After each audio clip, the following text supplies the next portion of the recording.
I grew up to study the brain because I have a brother who has been diagnosed with a brain disorder, schizophrenia. And as a sister, and later as a scientist, I wanted to understand, why is it that I can take my dreams, I can connect them to my reality, and I can make my dreams come true?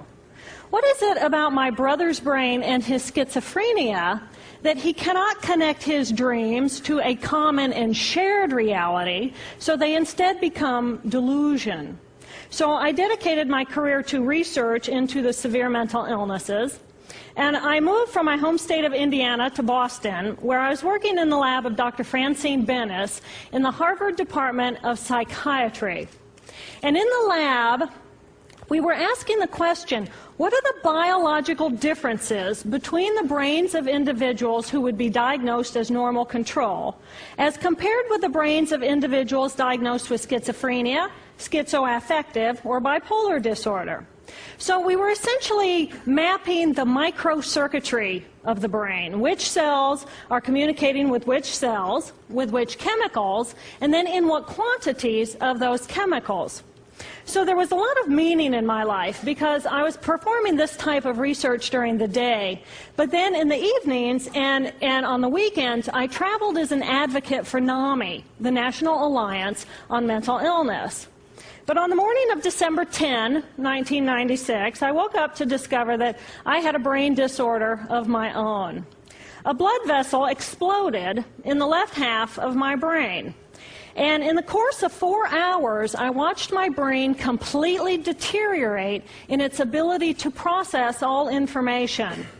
On the morning of the hemorrhage, I could not walk, talk, read, write, or recall any of my life.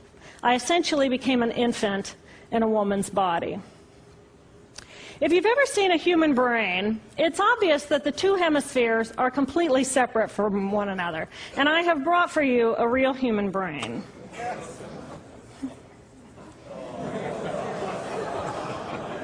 Thank you. So this is a real human brain. This is the front of the brain, the back of the brain with a spinal cord hanging down. And this is how it would be positioned inside of my head.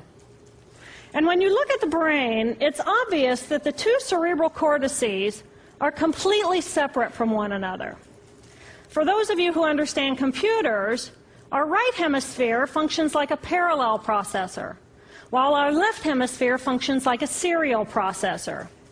The two hemispheres do communicate with one another through the corpus callosum, which is made up of some 300 million axonal fibers. But other than that, the two hemispheres are completely separate. Because they process information differently, each of our hemispheres think about different things, they care about different things, and dare I say, they have very different personalities. Excuse me. Thank you. It's been a joy. Our right human hemisphere is all about this present moment. It's all about right here, right now. Our right hemisphere, it thinks in pictures, and it learns kinesthetically through the movement of our bodies. Information in the form of energy streams in simultaneously through all of our sensory systems, and then it explodes into this enormous collage of what this present moment looks like, what this present moment smells like and tastes like, what it feels like, and what it sounds like. I am an energy being connected to the energy all around me through the consciousness of my right hemisphere. We are energy beings connected to one another through the consciousness of our right hemispheres as one human family. And right here, right now, we are brothers and sisters on this planet, here to make the world a better place. And in this moment, we are perfect, we are whole, and we are beautiful. My left hemisphere, our left hemisphere, is a very different place.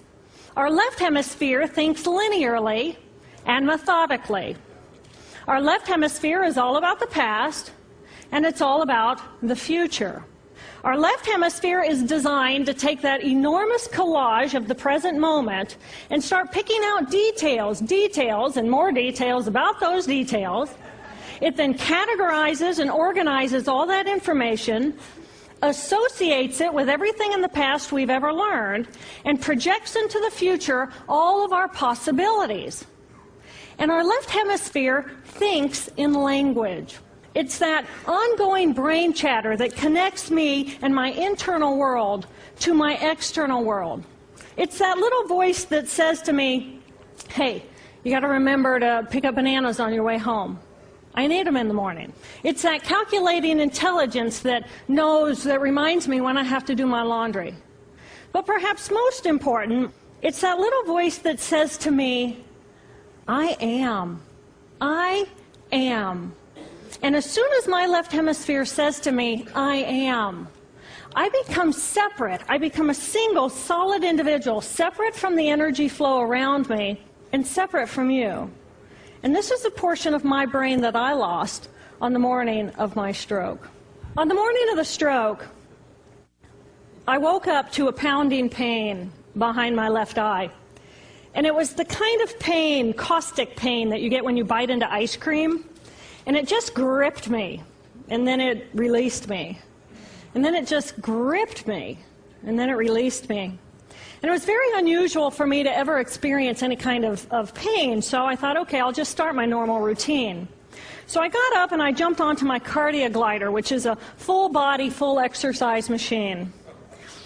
And I'm jamming away on this thing, and I'm realizing that my hands look like primitive claws grasping onto the bar. And I thought, that's very peculiar. And I looked down at my body, and I thought, whoa, I'm a weird-looking thing.